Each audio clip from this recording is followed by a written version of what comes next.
Tere tulemast kuulama Euronixi taskuhäälingut. Tänases saates on taaskord Meelis Väljamäe ja Indrek Sillaste ja nagu me eelmine kord lubasime, siis räägime ülejäänud maailma suurima tehnikamessi CES 2023 uudistest. Eelmine kord me rääkisime siin ära sellised esimesed uudised ja tegelikult võiks öelda, et enamuse, kuna sellistel messi eelsetel pressipäevadel enamasti kõik tootjad oma tooteid näitavad, aga vahepeal tuli ikkagi päris palju põnevat ka teistel päevadel ja nende eest me räägimegi. Kõige rohkem on sellist põnevust tekitanud, hästi palju oli selle aastal CES-il arvuteid ja enamusest neist me eelmisel korral rääkisime, siis sel korral mõtame ette ühe spetsiifilise tootja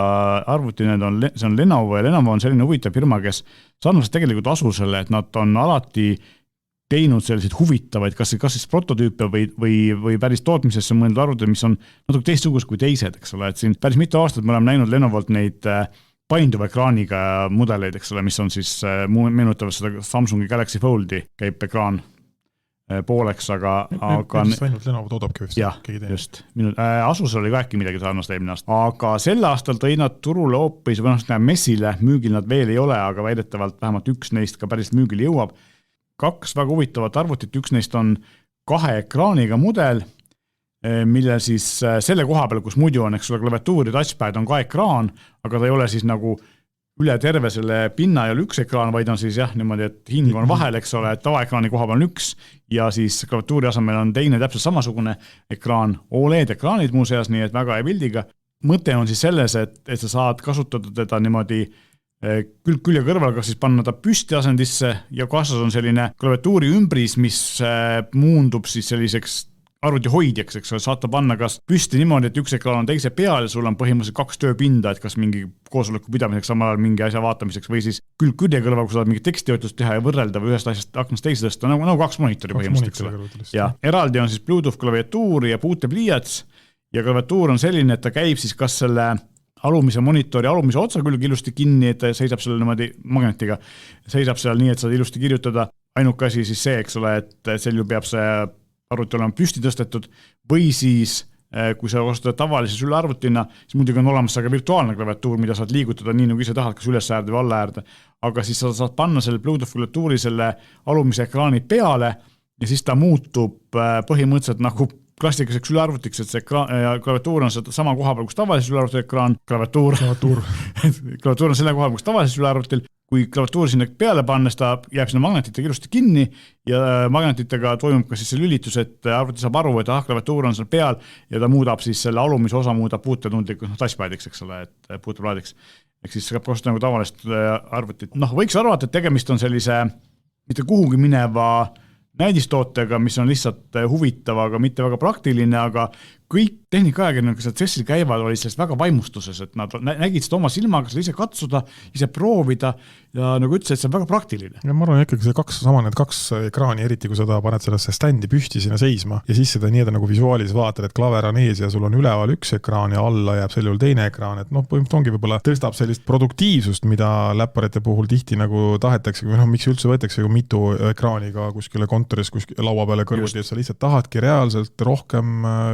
infot korraga näha, et ühe asja peal sa saad tööd teha, teise asja peale paned sa mingi, ma ei tea, tabeli, paned mingi meedia kas või käima, et nüüd ongi siis see, et sa ei pea nagu ühelt ekraanilt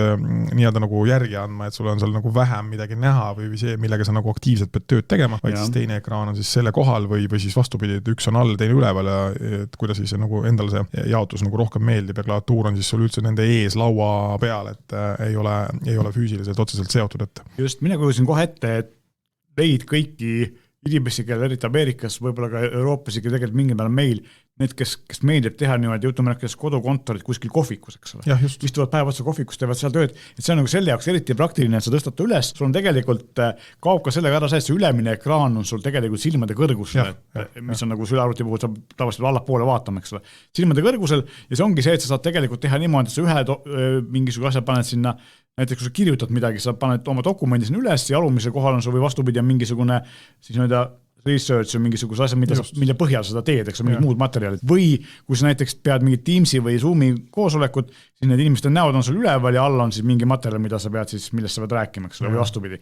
kuidas sul mugav on. Et on tegelikult nagu hästi-hästi praktiline ja siis loomulikult see teistpidi, ehk siis 2 ekraani vertikaalselt, kui nad ümber pöörad nagu, siis on see, et kui sa tõesti teed nagu näiteks 2 Wordi dokumendiga tööd ja tõstad seda ühest teise või ühe põhjal tõlgid midagi, eks ole. Väga mugav. Just. Ja korralik Lenovo klaviatuur, mis on põhimõtteliselt sama suur kui nende tavaliste sülearvuti klaviatuuri, mis on teatavasti väga head alati olnud, eks ole, siis selline klassikaline Lenovo klaviatuur on ka olemas ja see töötab seal üsna hästi, nii et tegelikult ma näen, et siin on praktiline selline kasutusmugavus ja loomulikult on olemas ka siis puutepliiats, mõlemad ekraanid on puutetundlikud ja lisaks on veel see, eks ole, sellel klaviatuuril on siis selline ümbris, mis käib siis selleks arvuti aluseks, nii et saad selle... Saab voltida, saab kokku voltida klaviatuuri ümbris ja saab voltida kokku neid 2 monitori püsti hoidvaks aluseks. Just. Ja tegelikult see ümbris on hästi õhukad, on sellisest, ilmselt on sees plastikust, aga mingisuguse tekstiili või sellise kattega. Ma nägin videotes, kuidas aega püüdsid teda siis ümber lükata, eks ole, ega väga hästi ümber lükata õdest, et ta tundub selline hästi õhuke ja kerge, aga tegelikult hoiab seda arvuti päris hästi püsti, kui see on turvaliselt. Ja ekraanid on siis, kui nüüd ei maininud ennem, siis mõlemad ekraanid on 13,3 tollised, et kes juba sellist arvutit ise kasutab, siis ta ja nüüd kujutab seda pilti siis ette, et kui sul muidu nagu all, sul on 13,3 tolline ekraan ja selle ees on suur nii-öelda klaviatuur, siis kui sa paned arvuti kokku, siis ongi sul nagu kaks sama suurt ekraani, kus siis nüüd sinna ette liida siis omakorda veel klaviatuur ka, nii et või kui sa need ekraanid püsti tõstad, siis on see kombinatsioon näeb päris äge välja. Näeb päris äge välja ja tegelikult ma olen nõus, et ta ilmselt ongi praktiline, eks ole. Et täitsa huvitav lahendus selline. Ja teine Lenovo arvuti, mis on vähemalt sama huvitav, aga võib-olla mitte nii praktiline, on siis selline ka pööratav igatepidi ekraan, mille saad sa panna siis nagu kokku pannes 2 puutetundlikku ekraani, aga nüüd see huvitav osa on siin selles, et üks neist on OLED-ekraan ja teine on siis e-ink-ekraan, mis on samasugune nagu on e-lugeritel, eks mis võtab väga vähe voolu, värvid on, ja värviline e-ekraan kusjuures. Värvid on kui e-inkil muidugi kehvad ja videot sa selle peale ei vaata, sest et selle konkreetse ekraani 12 kaadrisekundis oli tema see kaadrisagedus. No e-ingil on ka tavaliselt see, et temal just see reageerimisaeg on ka suhtvat madal, et on sükse staatilise info näitamiseks on ta väga hea, milleks nüüd siis siin see ekraan ka mõeldud on ja video vaatamiseks on sul ikkagi siis teine ekraan. Just, et siin on nagu kaks asja, mille jaoks tegelikult see e-ink on hea. Üks asi ongi see, et kui sa tahad, et ta näiteks sulle kiirelt ilma arvutit lahti tegemata mingisuguseid sõnumeid või meile või ma ei tea, ilma vaadatakse, siis saad selle info ise päärnates ekraani peal, mida sa näha tahad seal, näitab sulle seda ja samal ajal ei võta voolu, eks ole, oluliselt. Sest et tegelikult on ka see, et sa saad näiteks mingi olulisi info sinna ette jätta nagu e-lugeril, eks ole, kui sa võtad ta välja, see pilt jääb ette. See pilt jääb ette, eks ole, mis on pärast on. Ja teine asi, mis on see, et on loomulikult puutepliiats ja teatavasti ka Amazon on nüüd teinud, Lenovo tegi ka siin näiteks CES-il sellist e-lugeri tüüpi asja, mis on tegelikult mõeldus märkmete tegemiseks, ehk siis kuna see e-ink-ekraan meenutab siiski nagu üsna palju paberit, siis sinna peale kirjutada on tegelikult parem kui sellise tavalise LCD ekraani peale, puutepliiatsi kui iPadi või sellise peale. Siis tegelikult ta töötab ka sellise märkmete tegemise vahendiga, paned ta kinni, natuke raske võib-olla, aga tegelikult selline mitu ühes, ma kujutan kohe ette neid inimesi, kes võib-olla näiteks kuskil supermarketites tellimusi teevad nii-öelda nende tootjate või hulgifirmade esindajad, kes käivad, mina olen näinud pidevalt, kes käivad oma tahvel näpus ja panevad sinna pliiatsiga koguseid, eks ole, et siis see on tegelikult, sul ei ole vaja eraldi tahvlit arvutit, sul on üks asi, eks ole. Just, keerad lihtsalt. See ekraan on siis selle mõttega, et kui sa keerad, nii-öelda teed nagu avad nagu klassikaliselt sülearvuti kaane avad, siis see kaane osa ühel pool on üks ekraan, teisel pool teine ekraan ja sa saad seal ringi keerata ja saad nagu uuesti ära sulgeda, nii et siis jääb, kas sul välja poole jääb siis see OLED-ekraan või siis välja poole jääb siis see e-ink-ekraan, et kuidas, mida sa nüüd siis nii-öelda nagu teha täpselt tahad. Et eks me näe, kui praktiline see on ja kas nad tegelikult sellega müügile toovad, aga kontseptsioonina igal juhul väga huvitav lahendus, et sellist pole nagu varem kellelgi olnud. Ja kui me räägime nendest, kuidas tehakse ThinkPadidega üldse Lenovo asjadega tööd, siis tegelikult üks asi on veel Lenovo tütarfirma praeguseks juba aastaid Motorola, kes on Lenovo ammu ära ostetud ja kes toodab telefone, tegi siis esimese ThinkPhone'i brändiga telefoni, mis on siis nagu ThinkPadi käepikendus. Huvitav ongi see, et väidetavalt esialgu vähemalt nad ei kavatse seda telefoni müüa nii-öelda siis vabal turul või selles mõttes, et poest ja seda tõenäoliselt niisama lihtsalt ei leia, vaid nende mõte ongi see, et nad müüvad seda hulgi hangete käigus, ehk siis kui mõni suurem firma tahab osta nende hunniku arvuteid ja telefone, siis nad nagu pakuvad neid komplektina või siis ja üks asi, mis on siis seal samamoodi nagu on, eks ole siin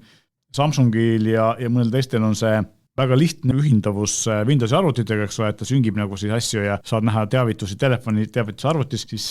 Lenovo on selle jaoks tehtud nüüd enda äpp, mis ThinkPadidega töötab nagu väidetavalt veel paremini. Telefon ise on siuke täitsa tavaline Motorola, ma ütleks, et näeb võib-olla vähem Lenovo moodi välja, kui see arvuti moodi välja, kui tahaks, aga no mis seal ikka, esimene mudel ja andmed on sellised mõistlikud, eks ole, jah, soliidsed, et 5000 mAh aku ja Snapdragon 8 pluss Gen 1 kiip, 6,6 OLED ekraan ja loomulikult millstandardise sertifikaat, ehk siis ta on põrutuskindel ja loomulikult veekindel ja nii edasi, et selline ThinkPadi stiilis. ThinkPadi stiilis asi, et täpselt ongi see, et kui võetakse sellised, nagu see ThinkPadi sari on, et nagu töövahenditeks mõeldud asjad, et kui firma tellib, siis näed, nüüd on ka variant, et see, et sul on samas seeriast olemas ka reaalselt nagu telefon, mis vastab siis põhimõtteliselt samadele standarditele, nagu on siis arvutigi, et kõiki nende IP standarditega ja millstandarditega, ehk siis oleks, kui kukub jääb terveks ja et selline tugev asi, et kestaks töövahendina. Ja siis see tarkvara, millest me rääkisime ennem, on siis Think-to-Think connectivity ja seal on igasuguseid asju, aga üks minust kõige huvitavamaid asju ongi see, et kõik asjad, mida sa teed, et mingid märkmeid, mida sa kirjutad, pildid, mida sa teed, süngitakse siis automaatselt arvutisse ka. Ja tegelikult see on mõnes mõttes mugavas, ma tean inimesi, kes peavad näiteks kuskil laos tegema pilte pärast nad arvutisse laadima, et see on tegelikult nagu päris selline vahetult kohe, põhimõtteliselt kui sul on seadmed kõrvuti, siis teoreetiliselt sa saad lohistada ühest seadmest info teise. Ehk läppar on sul mobiili kõrval, sa oled midagi teinud ja sa võtad nii-öelda nagu, näiteks ma saan ka iirtsat kasutada nii telefonil kui arvutil, et sa nagu ühest seadmest nii-öelda nagu lohistad selle andmed teise, et see on siis selle asja mõte. Just, et iseenesest tundub nagu mingites nišides kasulik asi. Kindlasti oodatud lahendus, just ongi see, et kui muidu on see, täpselt see, nagu sa tõid selle pildi saatmise, et teed kuskil pildi, sul on vaja see läpparisse saata või seal midagi sellega vaja teha, siis kuidas sa saadad, ongi, panid kas meiliga või millegagi saatsid või mingi kiirjagamisega üle, siis nüüd on see, tehakse lihtsamaks natukene. Just.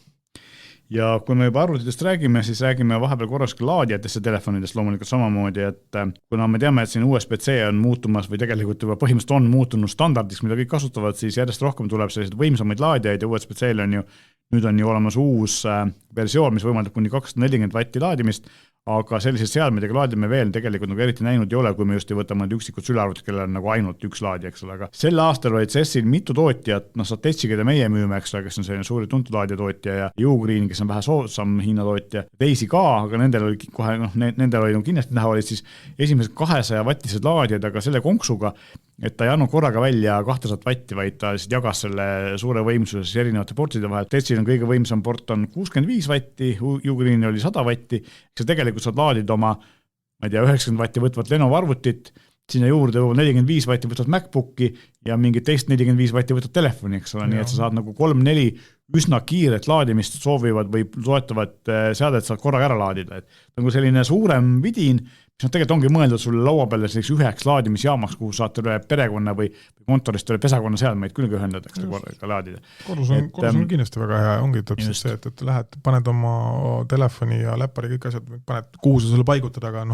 ei otsi igat juhet või igat pesa või kuskil tagasi võeti ühest kohast. Minul on 2 Satechi 75 vatist laadijat, üks on kodus teine kontoris ja need töötavad samamoodi, et tal on siis üks pesa on mis 65 vatti ja teised on see vastavalt väiksemad, et sõltuvad, kui palju see üks pesa voolu võtab ja 2 USB-C-d ja 2 tavalist vanakooli USB-ad on, eks ole, ja sellega ma saan ka oma arvutis ära laadida, kui vaja, reisides on kaasa võtta igased ära laadida, eks ole, et on selline hästi suhteliselt pisike ja universaalne seade, mis mahub kotti ja läheb kõik asju, need on muidugi 200 vatis vähe suuremad, aga nendest on ka olemas, Satechi on selle minu 75 vattise mudeli asenduseks on sarnane asi 100-vattine, kus on rohkem USB-C pesased tekkinud, nii et need ka arenevad. Aga ühesõnaga, et laadijad lähevad võimsamaks ja kuna järjest rohkem tekib kiirelt laetavaid USB-C seadmeid, siis tegelikult see on väga teretulnud nähtus, et me saame, ei pea mitut laadijat kuskil hoidma, vaid saame ühest pesast ära laadida enamuse oma seadmeid korraga, eks ole. Ja selle on nagu... kokku on tal siis 6 USB-C väljundit kokku, ehk siis 6 seadet korraga, aga siis tema toite jaotus tehakse siis vastavalt, et kes, mis ütleme 65, 45, 20, 20, 20, 20, et... Ja Ugreenil on siis vastavalt 4 USB-C-d ja 2 tavalist USB-d ja need 4 USB-C-d jagunevad samamoodi, et 2 tükk annavad välja kuni 100, mitte korraga, aga siis 2 peal jaotatuna ja 2 annavad välja kuni 65 samuti 2 peal jaotatuna ja siis vastavalt sellele, mis võimsusega asjad seal sees on, see jaotab kuidagi nutikalt ära, eks ole. Nii et huvitav tulevik ka laadijate maailmas. Juhtmevabadusest laadimisest me eelmine kord rääkisime ja siis me mainisime, et tegelikult võiks ju tulla ka juhtmevaba telerid, juhtmevaba toitega telerid, seal maailmal veel ei ole, aga juhtmevaba signaali edastusega telerid telge näitas ja siis mul tekkis esimene mõte oli see, et tegelikult praegu me oleme, kui meil on uus teler ja me ei vaja sinna mingit mängukonsooli või Blu-ray mängid midagi sellist külge ühendada, siis tegelikult me saame juba juhtmevabalt selles mõttes signaali mõttes hakkama, et Wi-Fi ja äppidega, mis telekas on, eks ole, saab ju nii Eesti kanaleid kui kõigi voogedastus streaming-platvormi vaadata, nii et see ongi tegelikult juba juhtmevaba. Aga kui sa nüüd tahad ühendada mingisuguse välise allika, et põhiline asi, mis tänapäeval käib küljes on mängukonsool, eks ole, ja võib-olla mõnel käib ka digiboks külge, aga või siis tõepoolest mingi Blu-ray mängi, DVD mängi, mõni selline vanemat plaati mängiv asi, eks ole, siis LG-l on olemas esimene teler, mis on, edastab signaal juhtmevabalt, tal on selline, ma ütleks, et keskmise ruuteri suurune või natuke suurem siuke kandiline kast, mille külge saad HDMI-ga asjad pista, ja edastab ta siis telerisse signaali juhtmevabalt, et tal on peal siuke rõngas, mida saab keerata, et seda pööraks otsapidi teleka poole ja võtab siis signaali vastu väidetavalt üle Wi-Fi ja mingisuguste LG enda kaitstud algoritmidega. 120 Hz 4K signaali edastab, mida LG ei ütle, mida nad väidetavalt ei ole mõõtnud, on see, et kui suur on siis see hilistus seal või kui palju on see aeglus, palju see signaali kadu on kiiruse mõttes, et kas sellega tegelikult konsooliga mängida saab või mitte, seda me ei tea, eks ole. Päris puljaks proovida muidugi. Just, sest et tavaliselt on see, et juhtmevabad tehnoloogiad ikkagi võtavad seda hoogusele vähemaks küll, eks ole, nii et see mõned millisekundid sinna juurde tekivad mõne kümned, et huvitav oleks teada, aga kui see päriselt müügile jõuab, siis eks me näeme, aga muidugi praegu on ta siis ta ongi nagu tegelikult müügimudel, eks ole, ta on 97 tolli nooleed, nii et odav ta ka ei ole. Ja selle hinna eest ju võiks juba ikkagi seda läägisele vähe olla. Aga kui me teleritest rääkisime, siis räägime teleritest veel natukene, et üks asi, mis me siin eelmine kord rääkisime, et hästi palju on uusi OLED-mudeleid ja me ei teadnud sellest, mida Hisense ja TCL ja teised sellised tootjad teevad, et Samsung ja LG me mainisime ära ja rääkisime, mida nemad tegid, aga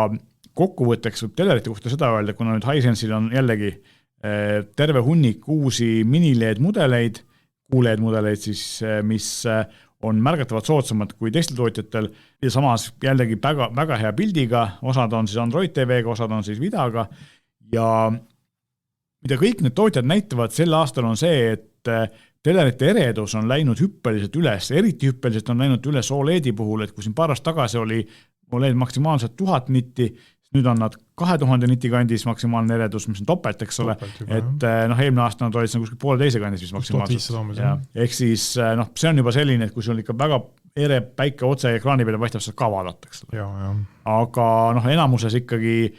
kui nad saavad sellise ereduse tekitada samasuguse voolutarbe juures, kui see praegu on, siis tegelikult tähendab seda, et kui ma selle kodustes tingimustes, normaalses tingimustes eredus on maha keeran, ta võtab kõvasti vähe voolu ka, eks. Et on tegelikult ka säästlikum. Ja see on nagu üldine trend selle aasta telerite ja mudelite puhul, et nii siis OLED-il kui LCD-l, mis on uued mini-LED-iga telerid, millel on tegelikult rohkem neid mini-LED või soon, eks ole, et seal on veel rohkem eredust. Nii Hisense kui Samsung näitavad siin telerid, mis on 2500 niti kandis, nii et ikkagi väga eredaks lähevad asjad. Päikseprillidega. Päikseprillidega vaatame. Saad juba päikesepastilist ilma vaadata. See on nagu see, et kui kaameratel on, vanasti oli see megapiksli võidujooks, eks ole, siis siin on nüüd nitideks ereduse võidujooks, aga ilmselt kuskil arvati, et on liiga vähe ja siis nüüd on vaja juurde panna. Ma olen kuulnud, et nii-öelda siis filmi tootmises tehakse HDR mastering, tehakse 4000 niti juures, ma ei kujuta, kuidas need inimesed, kes sellega tegelevad, seda pilti vaadata saavad, aga ju siis saavad. Telekate mõttes järgmine aasta on ka vaja uued välja anda. No just, mõtlen seda, et kuidas silmadele mõjub, eks ole, et nii ere pilt. Aga ma arvan, seal vaadatakse seda heledus ruumis äkki, valges ruumis, sest mitte sa ei istu hämaras oleks see muidugi meeletult kõrge, aga võib-olla lihtsalt on hästi valgustatud ruum ja seal ta peabki sulle kõrge niti ka. Mõte on selles, et oleks siis sellel HDR-il seda nii-öelda varu, eks ole, et ka tulevikukindel oleks. Vaatame üle veel mõned sellised põnevamad uudised, et üks selline asi on see, et Amazoni poolt ära ostetud populaarne ja kohati probleemne kaameratootja Ring, kes teeb kaamerate uksekelli ja turvasüsteemi muid selliseid asju. Parast tagasi teatas, et nemad kavatsevad teha nüüd autosse pardakaamera ja neil on võtnud see parastat aega ja nüüd on see kohal ja ta on selline täiesti huvitav, et loomulikult erinevad paljudest teistest pardakaamerat, kuigi sarnaselt on olemas, on see, et tal endal ei ole ekraani, vaid ta saadab selle signaali sulle telefoni, nagu Ringi teisedki seadmed. Ja selle poolest ei ole uus, aga mis tal on uus, on see, et esiteks ta ei ole mitte siis üleval nagu enamus pardakaamera, vaid ta on mõeldud paigutama siis tuulegaasi alumise osasse, nii et ta jääb sulle sinna nina alla põhimõtteliselt. Teine asi, mis on ebatavaline, on see, et kuigi paljude teiste pardakaameratel on kaasad, lisaks selle, et ta näitab sulle siis liiklust väljas, näitab ta seda, mis sulle autos sees toimub, et ma saan aru, et päris paljud mingid Bolti juhid ja sellised taksojuhid ja kasutavad seda pidevalt, et nad kas longi näeks. Sellest turvalisuse pärast on, jah. Aga Ring kui turvakaameras, nende nagu üks müügiargument ongi see, et neil on väga hea ka see sisemise kaamera osa, nii et nad ütlevad, et see on vargakindluse mõtteks, kui sa auto kuskil pargid, siis sa näed, kas keegi sul seal ideaalis ongi ju, sa näeksid 360 ümber auto igale poole. Aga mida tal ei ole tal siis seda, mis on päris paljudel tänapäeva pardakaameratel olemas seda tagumist kaamerat nii-öelda, eks ole, mis näiteks sulle ka taga olevat liiklust. Et seda tal ei ole, aga iseenesest nagu selline huvitav projekt, ka kui hea ta nüüd on, eks seda näitab tulevik, tuleb ära oodata, kuni keegi teeb sellest suuremad ülevaated ja tegelikult võrdleb ka nagu teistega, et pilt tuleb ta tõesti hea olla, sest ringikaamerate pildid on üldiselt head, eks. Enamasti ringikaameratega on see, et nad näitavad staatilist pilti, eks nad ei pea näitama pilti liikumise pealt, et peab ka seda nägema, kuidas siis ta tegelikult seda liikumisega suudab toime tulla. Et seal on ju küsimus numbrimärkide salvestamises ja nii edasi, eks ole, et see on kuigi nagu... ikkagi, ütleme, et paar aastat tehtud kaamerat, küllap on hea. Päris koovits aega küll, jah. Aga üks asi, mida veel on peaaegu paar aastat tehtud, kui me autost räägime, on see, et Android autol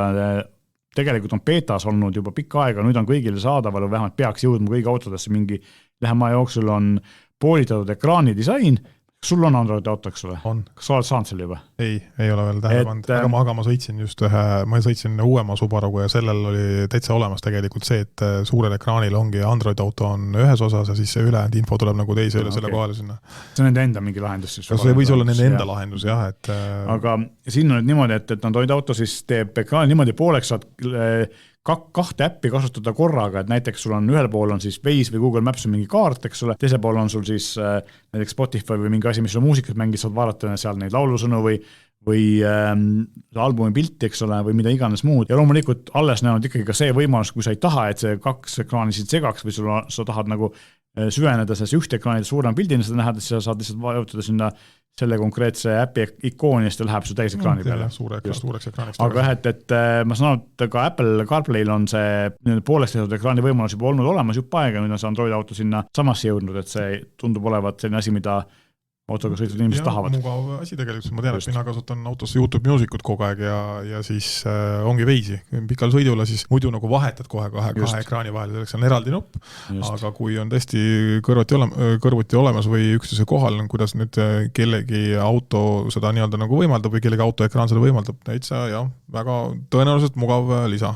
Just. Ja see on ka selline uuendus, mida Google minu arust äkki juba mingi aasta tagasi ütles, nad töötavad selle kallal, nüüd ta on siis kohale jõudnud, et võttis aega, aga tuli. No vaata, seal on nagu tegelikult see probleem, et vaata Android autoga on tegelikult see probleem, et seal on, kuigi ta peaks loogiliselt töötama niimoodi, et autod on siis sellised nii-öelda rumalad torud, eks see signaal tuleb telefonist ja ta lihtsalt näitab seda ekraani peal, siis tegelikult on seal igasugused ühilduvuse probleemi erinevate kiipide ja asjadega ja nad pidid seda põhjalikult ära testima, et see tegelikult ikkagi töötaks enamus seadmete peal ja siis ma siin just sõitsin, vist rääkisin ka sellest ühe elektriautoga, mis oli Kia Niro EV, siis sellel oli täpselt see, et Samsungi telefon töötas Android auto kilust ja OnePlusi telefon ei töötanud, nii et jällegi mingi ühilduvuse probleemiks, nii et järelikult nad peavad sellega tööd tegema, eks ole. Jah, mingi tootja modifitseeritud Androidi lahendus ja peale seda siis mingi asi ei meeldi jälle. Täpselt nii. Võtame siin ette järgmise asja, mis kui me Hisense'ist juba korra rääkisime, siis Hisense'il on päris suur kogus uusi telereid, millest me võib-olla põhjalikult räägime siis, kui nad tegelikult ka meile kohal jõuavad, võib-olla kuskil kevadel, siis me saame oma silmaga vaadata ja tegelikult vaadata, kui kui äged nad päriselt on, aga Hisense on kogu aeg olnud tugev selle koha pealt, et nad on teinud hea hinnaga korralikke telereid ja on tegelikult teinud järjest paremaks, eks ole, et tarkvara osa on läinud järjest paremaks ja eks me näeme, kuidas nad siis need uued mudelid on, aga inimesed, kes koha peal messil käisid, olid igal juhul üsna positiivselt meelestatud nende telerite suhtes, aga üks asi, mida Hisense on teinud siin väga hästi viimased aastad on siis nii-öelda lasertelerid, ehk siis tegelikult, mis ei ole tegelikult teler, vaid laserprojektor koos eraldi ekraaniga, mille hea omadus on siis see, et neil on, eks ole, ta käib tavaliselt teleri koha peal, eks ta ei pea olema, see projektor ei pea olema kuskil teises seinas, vaid ta jääbki nagu teleri laua peale ja laseb seda pilti nüüd alt üles, ehk siis ta põhimõtteliselt saab suure ekraani lihtsalt üles seada. Selle aasta nad on teinud siis 2 asja, et nad on muidugi andnud välja tohutu kogus uusi mudeleid, mis lausa vist 5 uut laserprojektori mudelit ja nad on teinud selle tootevaliku 8, ühte on nimetavad laser TV-ks, teist on nimetavad laser kinoks. Vahe on selles, et laser TV on siis 100 või 120 tolli, vist 150 tolli veel ei olnud, aga 100-120 tolli mudelid, millel on siis kaasas ekraan. Nüüd on uue põlvkonna ekraanid, mis veel rohkem vähendavad peegeldused, annab veel rohkem kontrasti. Ta on konkreetse suurusega, ostadki selle projektori koos ekraaniga ja ta on sul 100 või 120 tolli, on kõik, eks see suurus. Ja laser cinema, laser kino on siis sarnased projektorid, aga muudetava suurusega ja ilma ekraaniteks, ekraani pead eraldi juurde, see suurus, mis tahad, eks. Ehk siis sa võid ka siin 150 või 200 tolli ekraani osta juurde. Ja on siis nagu eelmine aastagi 2 versioonis, 1 laseriga, 3 laseriga muidugi parem, aga see 1 laseriga pilt on tegelikult piisavalt hea ja miks on see suur uudis on tegelikult see, et ka Sony ja LG ja Samsung teevad sarnased projektorid ja mõned nagu spetsiaalsed projektoritootjad ka, aga Hisense'i hinnakvaliteedi suhe on neil ikkagi väga hea, et siin see meil müügil ole mudel 100 tollini on alla 2800, 2700, midagi sellist. Ikka poole odavam kui teistele. Just, ja pilt on tegelikult päris hea. Teine asi, mis Hisense tegi, aga mille hinda me veel ei tea, on maailma esimene mini-laserprojektor, ehk siis ta on kaasa võetav, pisike, 1600 luumenit eredusega, väga ere ja 4K pildiga. Tahaks kohe näha, kui head piltis näitab, et see on siis selline, millel ekraani kaasas ei ole, sa võid kasutada ekraani, aga Hisense ise ütleb, et ta töötab edukalt ilma ekraanita, tal on olemas sarnase näiteks Samsungi miniprojektorile, Freestyle'ile, on siis selle ekraani värvitooni kompenseerimine peal, ehk siis kui sul on sein, mis on värvitud lihtsalt halliks või beesiks või midagi sellist, mis ei ole tingimata valge, siis ta oskab selle vastavalt seda muuta niimoodi, et see pilt on nagu värvid on nagu õiged. Võimalikult õige näeks peal välja. Just. Ja see on jällegi selline hea magamistoa või lastetoa lahendus või teise asjana, eks ole, kuskile suvilasse kaasa võta, et sa ei taha telerit hoida. Jäädki igale poole kaasa, kus tahad, et lähed kuhugi välja ja kompaktne asi, et telekat pole ja saad sinna peale midagi näidata ja oma meediat teha. Ja siis mõte on selles, et kuna ta on laseriga, siis ta peaks olema märgatavalt parema pildiga kui enamus teisi miniprojektorid, aga ma hindanud ei ole öelnud, aga tõenäoliselt on ta märgatavalt kallim kui teised miniprojektorid, et lasertehnoloogia on ikkagi praegu veel veidi kallim, aga samas kui vaatame neid lasertelereid, siis tegelikult ega seal ei ole sind enam kallim kui tavalisel projektoril, eks ole, vähemalt korralikul projektoril, et nii nad on suht sarnased isegi odavamad. Nii et võib-olla Hisense toob ka selle hinnarevolutsiooniga siia. Kui me korraks räägime veel helist, siis tegelikult üks selline, igasugune soundbare, kõlareid asju oli palju, aga väga palju ei olnud selliseid suuri uudiseid. Huvitav oligi see, näiteks hästi palju räägid sellest, et JBL andis välja tohutu hunniku uusi tooteid ja tegelikult meil siin Euroopas olid need JBL soundbarid ja kõlavaklappid juba enne olemas. Et tavaliselt on see, et Ameerika saab enne ja siis Euroopa saab järgmisena, aga JBL seekord tõi asjad välja ennem Euroopas ja siis USAs, mis on USA firma kohta ebatavaline. Aga ju siis oli seal mingid asjad, miks nad nii tegid. Aga Nakamichi näitas oma Dragon soundbari, mis oli nagu tõenäoliselt tegemist kõige parema heliga soundbariga, mis üldse kunagi tehtud on, või vähemalt ühega parimatest. Ja ilmselt ka ühega kallimatest, see maksab üle 3000 euro ja mina mäletan oma sellisest varasest noorusest või mitte mööda lapsepõlvest, ehk siis 90-ndatelt, kui minul see tehnikuvi tekkis, siis Nakamichi Dragon oli kassetimängija, selline kassettekk, mis maksis ka sel ajal meeletult palju ja oli konkurentsilt kõige parem kassetimängija maailmas, et ta oli helikvaliteedi poolest hea, ta salvestas super hästi, nägi selline natukene 90-ndate või 80-ndate välja, aga tol hetkel ikka kõik, kes nagu kassettidega tegelesid ja sellist helikvaliteedi sealt taga otsisid, siis need ikkagi nagu fännasid Nakamichi Akai ja Aiva ja teised tegid ka, aga nende omad jäid nii hinna kui kvaliteedi poolest natuke alla. kõvasti alla. Ja, aga siis nüüd on nagu Nakamichi see Dragoni brändi, nad on vahepeal olid natuke kadunud, ma tean, et nad mõnedesse Jaapani autodesse tegid autoheli ja selliseid asju, aga Nakamichi nagu selline nimi oli natukene selline kuidagi ära kadunud, aga nüüd on nad siis nagu tagasi ja on tõestanud, et nad siiamaani suudavad teha sellist päris nagu high-end kvaliteediga heli ja siis mitte siis klassikalises variandis, vaid just sellise soundbarina, et on siuke hästi korralik kvaliteetne, aga samas nagu korralikult väljanäga soundbar, millel on olemas ka tagakõlarid, nagu enamus paljul teistel Samsungil on ja JBL-il on, eks ole, ja selline omapärane subwoofer, mis teeb väga head häält ja kõik, kes seda koha peal kuulsid ja ütlesid, et nemad pole soundbarist nii head heli veel kuulnud, aga siis vastav hinna eest, et huvitav on näha, et mõned sellised klassikalised firmad on tulnud ka tänapäeva ja on jätnud selle kvaliteedi või sellise legendi staatuse siia paari nagu alles hoideks. Tehnilisest lahendusest siis see on 21 kanaliga soundbar, mis on siis 11.4.6 ja kokku on sellel süsteemil 31 erinevat kõlarelementi. 31, mitte 3 ega 5. Nii et sellest see surroundi heli väljameelitamine peab olema ikkagi väga hea, et seda tahaks ise kuulda. Ja kui me hinnast räägime, siis $3500 on see hind, mida nad küsivad ja siiamaani nagu üks kallimaid ja parimaid soundbare oli Sennheiseri Ambeo Max, mis maksis $2500, eks ole, nii et on märgatavalt kallim, aga väidetavalt ka parem, kuigi see Sennheiser oma on ka tegelikult väga hea. Nii et selline pisike kodukino ikkagi elab edasi ja elab edasi ka sellise high-end mõõdus. Just, et selline tootja nagu Nakamichi, et siis toodab ka soundbari. Väga põnev. Eelmises saates, mis oli juba sel aastal, rääkisime me ka sellest jätkuvalt, mis me palju rääkinud, et Mäderist, nutikodu standardist, siis nüüd võib öelda, et kui CES on läbi, et Mäder oli igal pool, uusi seadmeid tuli nagu seeni peale vihma, kõik lubasid uuendada oma vanad seadmed ka siin 3 kuu kuni poole aasta jooksul ära ja ikkagi Samsungil oli uus, see oli huvitav asi, et nagu me oleme rääkinud, et Mäder selleks, et erinevaid seadmeid, erinevaid tootjad seadmeid hästi ühendada omavahel, vajab sellist border routerit või mingit seadme, mis on pidevalt vooluvõrgus ja siis mis tõlgiks, eks ole. Siis Samsungil oli olemas siis Mäder selline hub, millega saab ühendada seadmeid, aga mis ühtlasi oli ka juhtmevaba laadija ja seal peal on üks pisike nupp, mida sa ühe nuppvajutusega saad määrata siis tegema mingeid asju, eks ole, nagu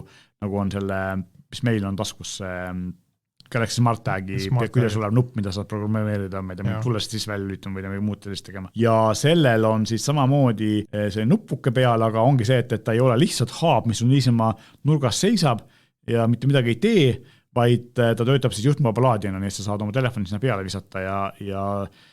laadida seda, et tegelikult selline mitu asju ühes seada ja tundus ka päris pisik olevat väiksem kui enamus teisi selliseid nutikodukeskusi. Aga üldiselt jah, et me eelmine kord rääkisime Nanoliifil ja paljudel teistel oli seal väga palju uusi seadmeid, väga palju uusi tulukesi, lampe ja muid selliseid asju, mis Mäderit toetavad, et näha on, et see standard on ikka päriselt nagu korralikult käima saadud ja siin meie valikus olevatest asjadest Xiaomi E-Light'il olid uued Mäderi toega mudelid lisaks Nanoliifile ja ka näiteks lisaks sellele, et kelge telerid toetavad Mäderist, mis eelmine kord rääkisime, aga ka meie valikus olevatest toodest lisaks E-Light'ile Nanoliifi Twinkle'il oli hästi palju Mäderi uudiseid seal ja teised, Philips Hue muidugi on ainuke firma, kes on ametlikult öelnud, et ka nende kõige vanemad lambid toetavad Mäderit, ehk siis bridge, mis neil on, eks ole, see saab endale tarkvara uuendusega Mäderi toe ja siis nagu 10 aasta vanad mudelid saavad sinna võrku ennast liituda, see on tegelikult minu arust tagasiulatatud väga lahe, eks ole. Et selles mõttes on ikkagi nagu hea näha, et kõik uued nutikodu tootjad selle uue lahendusega kaasa lähevad, nii et selles mõttes on Mäder, mina panen siin suuri lootusi, et see tegelikult ka päriselt nagu teeb elu lihtsamaks nutikonu tegemise, mitte ei tee seda keerulisemaks, nagu mõned kardavad.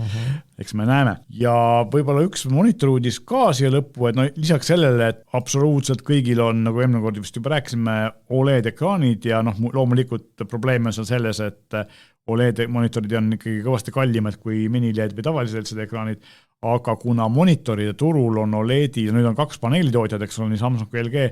ja monitori turul on väga palju konkurentsi võrreldes teleri turuga, seal on palju rohkem tootjaid, siis tegelikult ilmselt need hinnad lähevad kiiremini alla.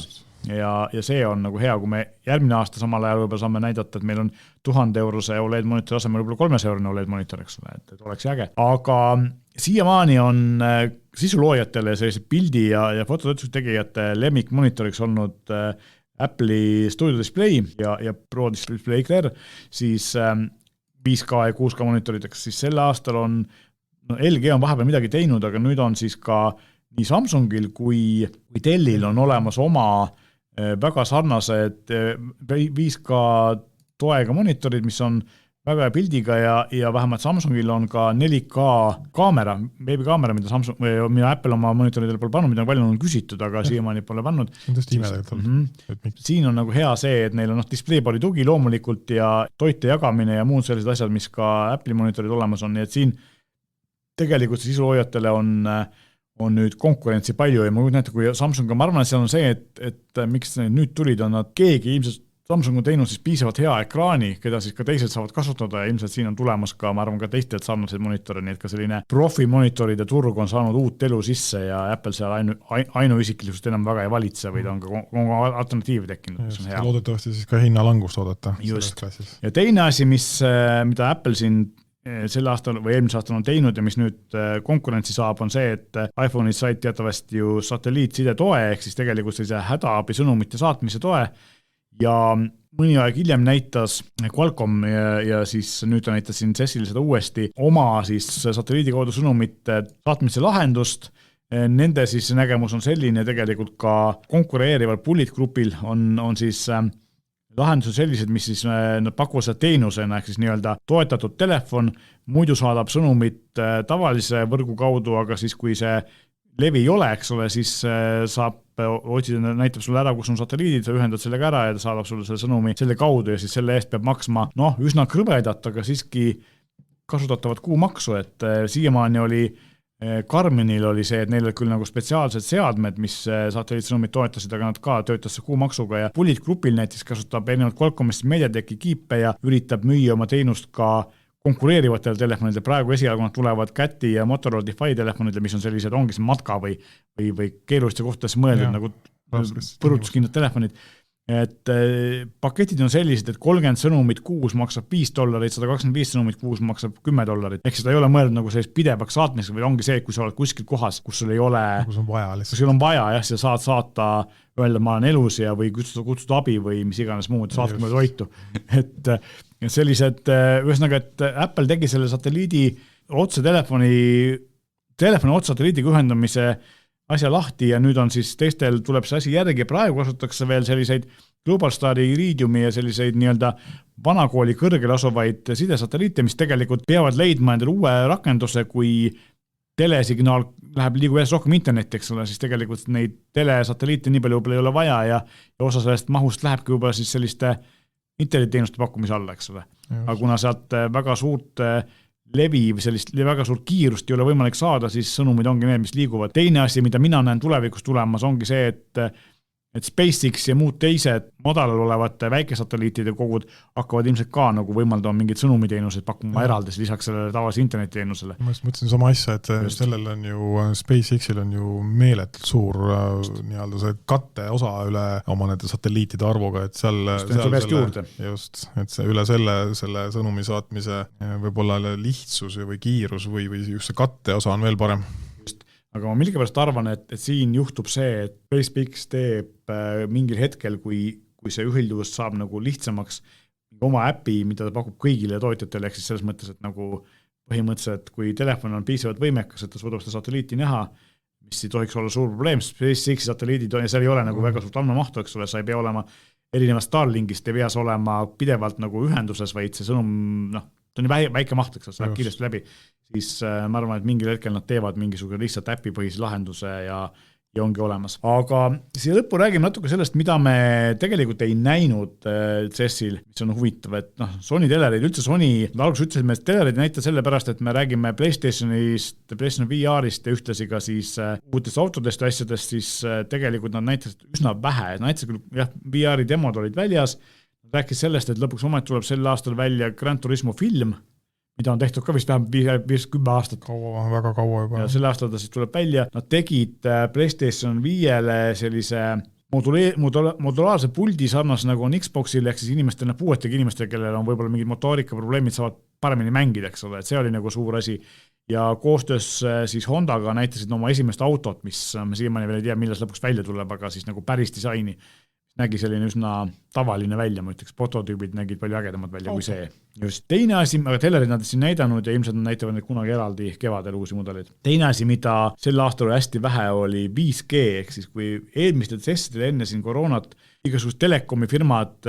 rääkisid, pidasid nagu neid avakõnesid ja rääkisid sellest, kui äge on 5G ja kuidas me kõik seda väga vajame, siis sel aastal oli lihtsalt uued 5G mudelid, eks ole, telefonis asjadest mõned üksikud, aga tegelikult nagu 5G sellist suurt survet või sellist, kui äge see on, seda juttu nagu praktiliselt üldse ei olnud, et see on ilmselt nii tavaline, nii kohal juba, et sellest ei ole vaja rääkida.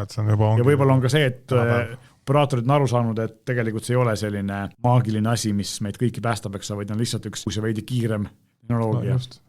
Ja loomulikult, mida ei olnud, kas veel on see, et kui hästi palju olid CES-il tavaliselt Hiina tootjaid, selle aastal oli neid, suured olid ikkagi kohal enamus, eks ole, et Huawei küll ma ei näinud seal, aga TCL, Hisense, sellised suured tootjad olid ikka kohal, Haier ja nii edasi, aga DJI ei olnud kohal, kuna DJI teatavasti on mustas nimekirjas tänu sellele, et toodab sellist militaartehnikat ja droone ja asju, siis neid sarnast Huaweiga, eks ole, Huawei on ka mustas nimekirjas, sellepärast neid ei olnud seal, et DJI ei olnud seal kohal suurtest tegijatest ja loomulikult väiksemaid tegijaid oli hästi vähe Hiinase firmasid, sest et Hiinas on teatavasti praegu väga tugev koroonapandeemia käimas ja sealt välja saada ei ole lihtne, nii et ilmselt selle küüsi jäid päris paljud väiksemad hinnatootjad, keda seal ei olnud, et muidu me tavaliselt näeme seal nagu hästi palju selliseid uskumatud imelikke asju, sel aastal selliseid jaburaid asju väga palju ei olnud, sest hinnatootjad lihtsalt olid nii vähe kohal. Üks asi, mis mul silma jäi, oli see, et lapsevanker, mis ise sõitis siis, ehk siis